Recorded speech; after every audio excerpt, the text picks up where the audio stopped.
प्यारे बच्चों, नमस्कार। आइए आज एक और नई कहानी सुनते हैं जिसका शीर्षक है एक था चंदू। एक लड़का था, उसका नाम चंदू था। उसे मूंग के पकौड़े बहुत अच्छे लगते थे। एक बार बरसात हो रही थी। दोपहर के 4 बजे थे। छुट्टी का दिन था। चंदू के पिताजी भी घर में थे, इसलिए माँ ने मूंग के पकौड़े बनाए। चंदू के मुंह में पानी आ गया। उसने सोचा आज तो खिड़की के पास बैठकर बरसात देखते देखते, गीत सुनते बड़े मजे से गरम गरम पकोड़े खाएंगे। उसने माँ से कहा, आज मैं 5 पकोड़े खाऊंगा, एक भी कम नहीं। माँ ने कहा, अच्छा।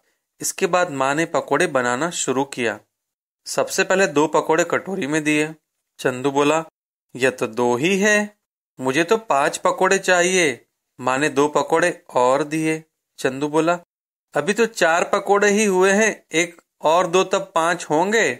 माँ बहुत खुश हुई, उसने एक पकोड़ा और दिया। 5 पकोड़े लेकर चंदू खिड़की के पास जाकर बैठा। बरसात हो रही थी।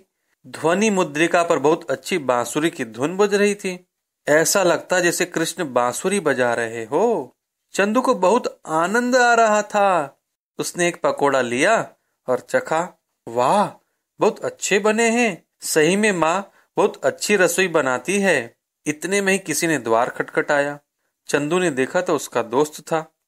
चंदू ने झट से कटोरी खिड़की पर रखी, एक पकोड़ा हाथ में लिया और वहीं बैठकर खाने लगा। इतने में बिल्ली और उसके पिल्ले ने एक पकोड़ा खा लिया। चंदू ने बिल्ली और पिल्ले को पकोड़े खाते देखा और देखा तो कटोरी में 2 ही पकोड़े बचे थे।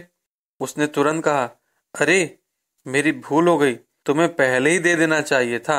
अब खाओ, अच्छे लगते हैं ना, माँ बहुत अच्छे पकोड़े बनाती है। उसने एक पकोड़ा दोस्त को दिया और एक स्वयं खाया। कटोरी खाली हो गई, लेकिन उसका मन नहीं भरा था। उसे तो 5 पकोड़े खाने थे, लेकिन मिले कितने? सिर्फ 2। वह फिर माँ के पास गया। माँ ने खुश होकर चंदू तथा उसके मित्र को दोनों को 5-5 पकोड़े दिए। दोनों ने खिड़की के पास बैठकर बांसुरी सुनते सुनते, बरसात देखते देखते, बातें करते करते, बिल्ली और पिल्ले को एक पकोड़ा देकर मजे से पकोड़े खाए। तो प्यारे बच्चों, आपने कहानी सुनी। हमें अपनी मम्मी के हाथ के बनाए हुए खाने बड़े चाव से, बड़े मजे लेकर खाने चाहिए और मम्मी को समय समय पर धन्यवाद, थैंक यू कहना चाहिए। हाँ प्यारे बच्चों, आपका भला हो, मंगल हो। भला हो, मंगल हो। भला हो, मंगल हो।